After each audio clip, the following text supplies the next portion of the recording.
एक बार की बात है, गंगू नाम का एक लकड़हारा लकड़ियां काटने के लिए जंगल में जाता है। लकड़ियां काटते काटते उसकी नजर एक बकरी पर पड़ती है। वो बकरी दिखने में बहुत ही हट्टी कट्टी थी।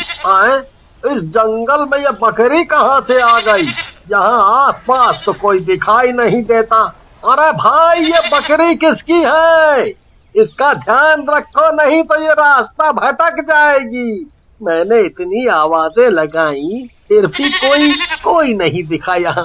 शायद ये खुद ही रास्ता भटक चुकी है। बकरी दिखने में तो बहुत हट्टी कट्टी है, क्यों ना मैं ही इसे अपने घर ले जाऊं। गंगू लकड़ियां छोड़कर बकरी को अपने साथ अपने घर ले जाता है। घर पहुंचते ही उसकी पत्नी मधु उससे पूछती है, तुम तो जंगल गए थे, फिर ये बकरी कहाँ से पकड़ लाए? ये बकरी हमें जंगल में मिली। जिसको जो चीज मिल जाए वो उसी की होती है, इसलिए ये बकरी अब हमारी है। हाँ, अगर इसका मालिक इसे ढूंढता हुआ यहाँ आ गया तो? जब आएगा तब की तब देखेंगे। पहले तुम इसे देखो, कितनी हट्टी कट्टी है। रोज कई लीटर दूध देगी। इसका दूध बेचकर सोचो जरा, हम कितने अमीर हो जाएंगे। बात तो तुमने पते की कही।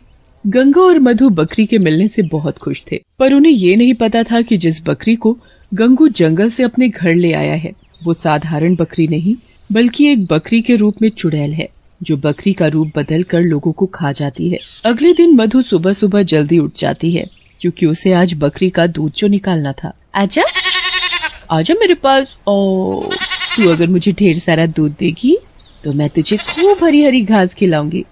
ठीक है? ओले ओले, आजा आजा आजा। मधु जैसे ही बकरी का दूध निकालती है, उससे दूध नहीं खून निकलता है। खून को देखकर मधु बहुत डर जाती है और पीछे हट जाती है। सुनो जी, सुनो, जल्दी आओ बाहर। क्या हुआ? अरे काहे सवेरे सवेरे चिल्ला रही हो? तुम ये क्या बवाल उठा लाए हो? ये बकरी तो दूध की जगह खून निकाल रही है। गंगू जैसे ही बकरी के नजदीक जाता है, बकरी उसे बहुत जोर से लात मारती है। तभी उस बकरी का आधा शरीर चुड़ैल में बदल जाता है। ये बकरी नहीं, चुड़ैल थी। तुम चुड़ैल को अपने घर लाए थे, अब क्या होगा?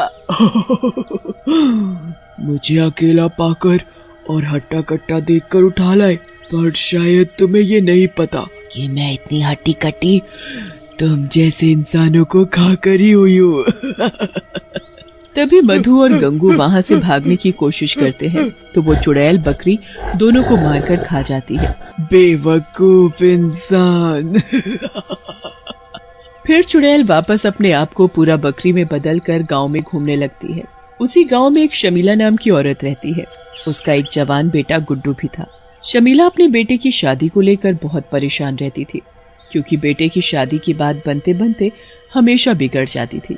इसलिए शमीला गुड्डू को अपने साथ पंडित के पास लेकर जाती है। पंडित जी, मैं अपने बेटे की शादी को लेकर बहुत परेशान हूँ। बात बनते बनते हमेशा बिगड़ जाती है। कितने अच्छे रिश्ते आए इसके लिए, पर पता नहीं क्या हो जाता है, और लड़की वाले ऐन वक्त पर मना कर जाते हैं। अब आप ही कुछ करिए। कोई बात नहीं बेटी, मैं अभी तुम्हारे बेटे का हाथ देखकर सब बताता हूँ। आखिर ऐसा क्यों हो रहा है?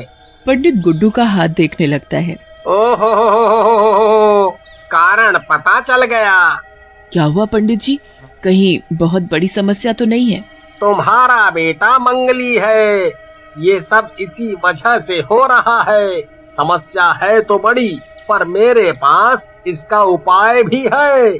तुम्हें एक बकरी के साथ अपने बेटे का विवाह करना होगा। ऐसा करने से तुम्हारे बेटे के ऊपर से मंगल दोष उतर जाएगा, फिर तुम इसकी शादी कहीं भी कर सकती हो। पंडित जी, ये सब बताने के लिए आपका बहुत बहुत शुक्रिया। फिर शमीला और गुड्डू वहाँ से निकल जाते हैं। रास्ते में दोनों बातें करते हुए जा रहे होते हैं। तुम्हें तो पता ही है माँ कि मैं ऐसी चीजों में विश्वास नहीं करता। मेरी शादी जब होनी होगी तब हो जाएगी। मैं कोई बकरी से शादी नहीं करना चाहता। तुम्हारा मन रखने के लिए मैं पंडित के पास गया था, बस। ऐसा मत बोल बेटे, अपनी माँ की ये आखिरी बात और मान ले। तुझे तो पता ही है कि मैं अब बूढ़ी हो चली हूँ। पता नहीं कब भगवान को प्यारी हो जाऊँ। माँ, मेरे सामने ये मरने वरने की बातें मत किया करो। तुम्हें जैसा ठीक लगता है करो, ठीक है? शमीला बहुत खुश थी, इसलिए वो पूरे गांव भर में बकरी ढूंढने निकल जाती है। कोई भी गांव वाला अपनी बकरी उसे देने के लिए राजी नहीं था। कुसुम बहन, क्या मुझे एक दिन के लिए अपनी बकरी दोगी? अचानक तुम्हें मेरी बकरी की क्या जरूरत आन पड़ी? वो पंडित जी ने बोला है मेरे बेटे के ऊपर मंगल दोष है। बकरी से शादी करने के बाद उसके ऊपर से मंगल दोष उतर जाएगा, इसीलिए चाहिए। हाय राम, इसलिए चाहिए थी तुम्हें बकरी? तुम मेरी बकरी को मारना चाहती हो? तुम्हें पता नहीं कि ये सब करने के बाद मेरी बकरी मर जाएगी? नहीं नहीं, मैं तुम्हें अपनी बकरी नहीं दूंगी। शमीला बहुत परेशान थी। थोड़ा आगे चलने के बाद उसे कहीं से बकरी के मिमियाने की आवाज सुनाई पड़ती है। मैं, मैं। शमीला आवाज की तरफ दौड़ती हुई जाती है। झाड़ियों के पास वही भूतिया बकरी खड़ी थी। शमीला इधर उधर देखती है और चुपचाप उस बकरी को अपने घर ले जाती है। घर ले जाने के बाद शमीला पूरा दिन उसे खूब खिलाती है और आधी रात के वक्त उस बकरी से अपने बेटे की शादी करवाती है। जिस पंडित ने ये सब बताया था वो पंडित ही बकरी और गुड्डू की शादी के मंत्र पढ़ता है। ओम मंगलाय नमो नमः, ओम मंगलाय नमो नमः, ओम गणेशाय नमो नमः, ओम लक्ष्मीकांताय नमो नमः, ओम नमो नमः। विवाह संपन्न हुआ बेटी। तुम्हारे बेटे के ऊपर से मंगल दोष अब पूरी तरह से उतर चुका है। तभी बकरी चुड़ैल में बदल जाती है। दुल्हन की मुंह दिखाई नहीं दोगे? अरे रे रे रे रे रे रे, ये तो चुड़ैल है। पाप करा दिया मुझ पंडित से। राम राम राम राम राम राम। माँ, तुमने मेरी शादी चुड़ैल से करवा दी। ये कैसे हो गया? मैंने इतनी बड़ी गलती कैसे कर दी? शांत रहो सब, मेरा तो काम ही है लोगों को फंसाने का। उन्हें फंसा कर ही तो मैं अपना पेट भरती हूँ। मैं तो भागूं यहाँ से। जैसे ही पंडित बाहर की तरफ भागता है, चुड़ैल पंडित का पैर अपने मुंह में पकड़ लेती है और उसे पूरा खा जाती है। फिर वो गुड्डू की तरफ देखने लगती है। तूने तो मुझसे शादी की है, तो तू मेरा पति हुआ और हर पत्नी का फर्ज होता है कि वो अपने पति के पैर छुए। नहीं नहीं, दूर रहो मुझसे। मेरे बेटे को छोड़ दे चुड़ैल। अरे मैं तो भूल ही गई, सबसे पहले तो बड़ों का आशीर्वाद लेना चाहिए। सासू माँ, मुझे आशीर्वाद दीजिए। चुड़ैल तुरंत शमीला को दबोच लेती है और मार देती है। गुड्डू अपनी माँ को बचाने के लिए चुड़ैल के ऊपर डंडे से वार करता है। चुड़ैल उसे भी मार देती है और सभी को खा जाती है। बड़े आए थे मेरी शादी कराने। चुड़ैल वापस बकरी में बदल जाती है और वहाँ से चली जाती है। पर दीवार के पीछे खड़ी सावित्री ये सब देख लेती है।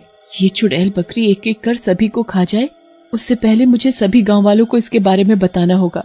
सावित्री भागती हुई गांव के चौपाल में पहुंचती है। सुनो सुनो सुनो, सभी इधर आओ जल्दी। क्या हुआ? ऐसी कौन सी जरूरी बात बतानी है जो शोर मचा मचा कर सबको इकट्ठा कर दिया? हमारे गांव में एक चुड़ैल बकरी घूम रही है। उसका आधा शरीर तो चुड़ैल का है और आधा बकरी का। वो लोगों को मार कर खा जाती है, फिर साधारण बकरी में बदल जाती है। क्यों मजाक कर रही हो सावित्री बहन?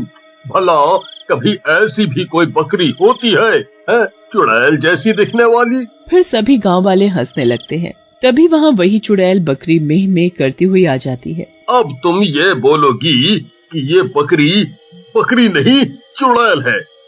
हाँ हाँ, ये वही चुड़ैल बकरी है। तुम इससे दूर हट जाओ। तभी श्याम बकरी को पुचकारने लगता है और उसे बड़े ही प्यार से सहलाने लगता है। उसके हाथ लगाते ही बकरी चुड़ैल रूप में आ जाती है।